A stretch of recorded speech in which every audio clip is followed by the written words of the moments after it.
Welcome back to CAP STRAT Wealth Updates. Happy New Year to everyone, and looking forward to a successful 2024 here.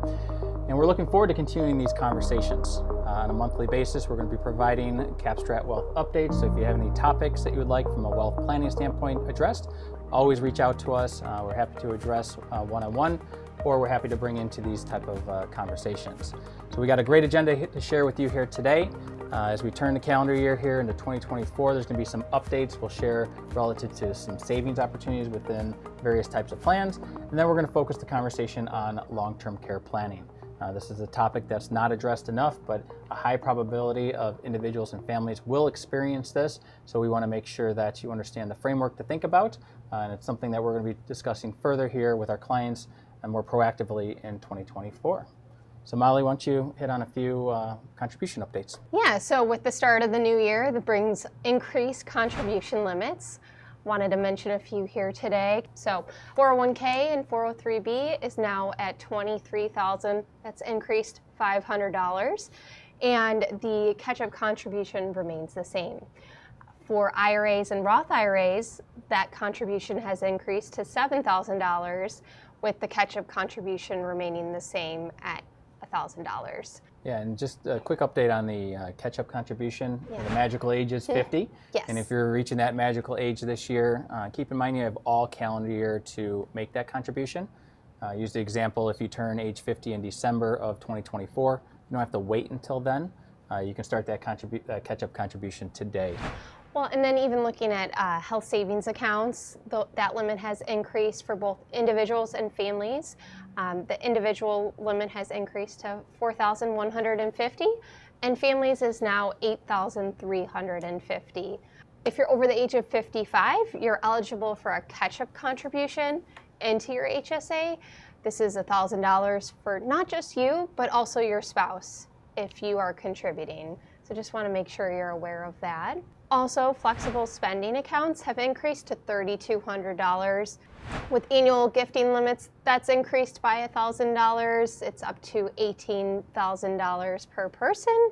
You wanted to chat a little bit more about that? Yeah, this is a big part of our conversations too, where it's $18,000 really per person. Yeah. So you as an individual can give as many people as you so choose $18,000, but in more typical situation, someone who's married will give $18,000 to their child. If they're married, they can give $18,000 to their child's spouse, and then their spouse can also do the same thing to their children and spouse. So that's very important to know. If you are exceeding those limits, please let us know. But there are some additional steps that you need to take if you're exceeding those gifting limits each year by filing a gift tax return. Well, and then finally, we have the qualified charitable distribution amount. Just wanted to make a few notes there. Qualified charitable distributions are for charitable giving directly from your IRA account. The index number for 2024 has actually increased to $105,000, but the age has remained the same at 70 and a half. So if you haven't been taking advantage of that already, certainly want to make sure you're doing so, but also keep in mind that that would count towards your required minimum distribution if you're age 73 or older. All right, so let's transition to our main topic here today around long-term care. And this is a topic that gives a lot of adult individuals and families a lot of angst, just based on a lot of uncertainty, not just based on where you're going to go, but also the overall cost of that too. So our objective here is to really address some of these topics head on. Think about your own personal long-term care plan to make sure that you have a solid one in place and it's effectively communicated to the loved ones that will be taking care of you. So before we jump into that detail, Molly, why don't you just share with what is long-term care? Yeah, so long-term care is your ability to do activities of daily living. And that's really bathing yourself, dressing yourself, feeding yourself, going to the bathroom, getting in and out of bed, getting in and out of a chair.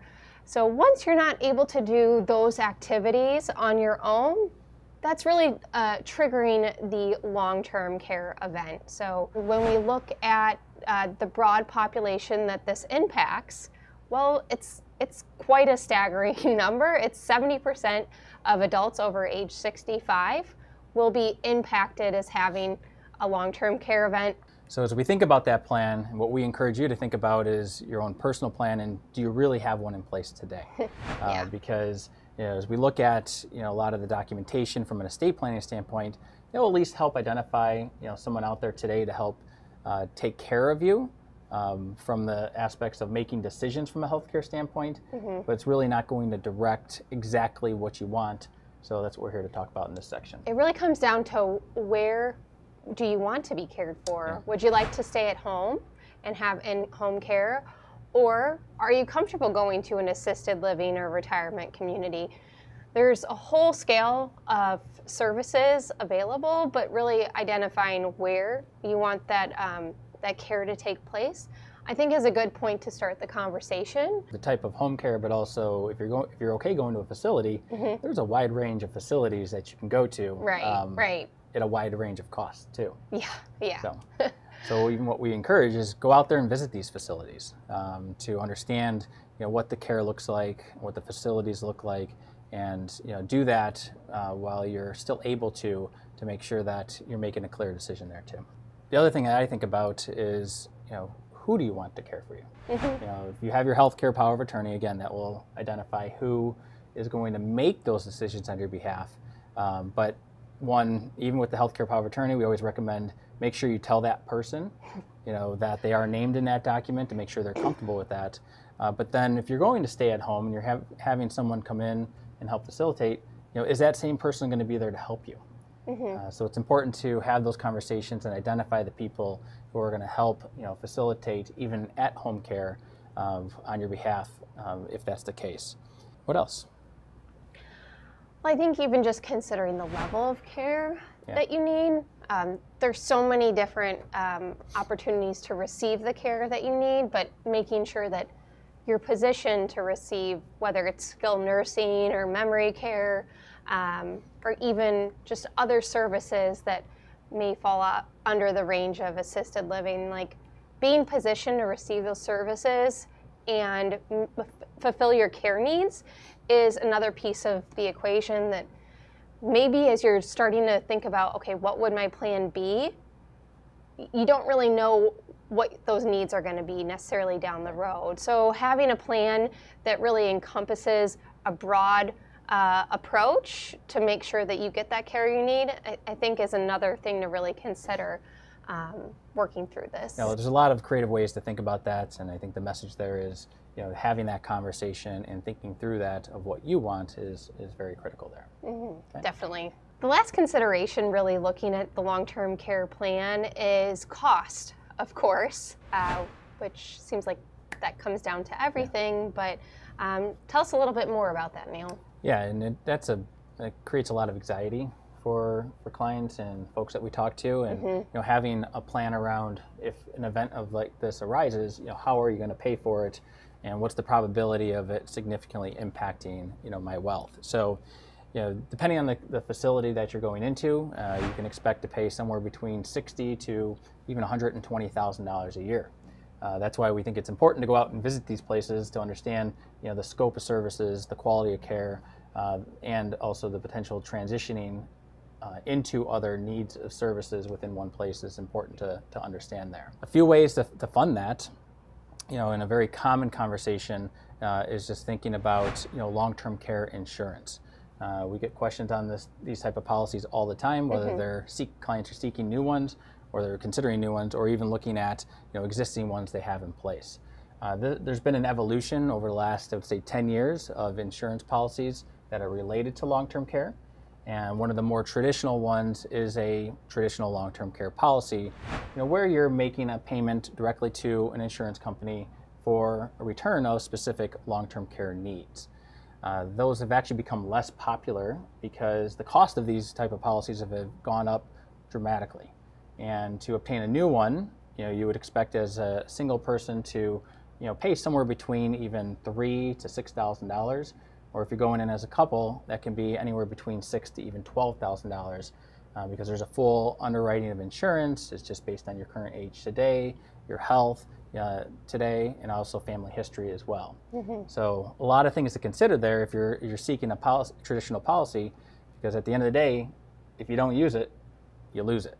And that could be a lot of money invested into these type of policies where you may or may not need that. So what's become more popular here is what we call a hybrid policy more recently. This is a policy that could be used in maybe multiple ways. For example, if you seek a long-term care insurance but also has a death benefit to it. The benefits may not be as attractive as a traditional policy, but the trade-off is that if you don't use it for long-term care needs, you'll get some money out of it. Typically, you'll get your money back. Longer term, if you don't use it, it's a poor return on your money. But at the end of the day, you at least get something out of it. And then the alternative hybrid policy is having life insurance that has a long-term care rider built into that, where if you do have a long-term care need, you can actually access the death benefit that you have in place for your long-term care reimbursement there. Another option you have then is looking at self-funding. A lot of clients have accumulated enough wealth where they don't need to go out and seek a specific long-term care insurance policy, and they can use their assets if they so choose to do so at that point, and they go into one of those facilities. This is all going to be driven on measurement of your financial plan, but thinking about the type of facility you want to consider and the duration of that also helps identify if you're able to self-fund or not. But at the end of the day, we'd rather see clients keep more money in their pockets to transition to their next generation, especially if their probability of a long-term care event is pretty low. And then the final consideration is government-funded plans, which are usually state-specific.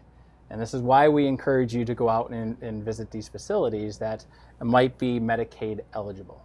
And first off, to qualify for Medicaid, you have to have minimal assets to do so, which is rare relative to a lot of the clients that we work with. But the alternative is clients will come to us and ask, well, if I want to put together or give away my assets to create visibility on a low asset base so I can qualify for these state plans, there's a very common asset protection trust that is taken into consideration there. But going back to those trade-offs and thinking about your personal objectives and the care that you want is going to be very important there because, again, the state-funded facilities or ones that qualify for Medicare may not be up to your standards or expectation. So you got to look at those trade-offs if you're trying to protect your wealth. And the final piece of that is if you are going to try to protect your wealth, you really got to give up control of that wealth to do so, which there's significant trade-offs to that, especially if you're looking to continue to maintain and live your own personal lifestyle before that event happens. So as we wrap up this discussion around long-term care, as I mentioned up front, this is a topic we're going to be having more proactive conversations with our clients going forward, especially here in 2024. As we talk heavily around your financial plan, your estate plan, we want to make sure you have a solid long-term care plan in place to make sure that you can alleviate some stress, how it's going to be funded, but then finally, your loved ones will know exactly what to do and what you're seeking relative to your own personal care. So that concludes our conversation here today. Thank you, Molly, for joining us. Yeah, thank you. And we'll look forward to seeing you next month. Thank you.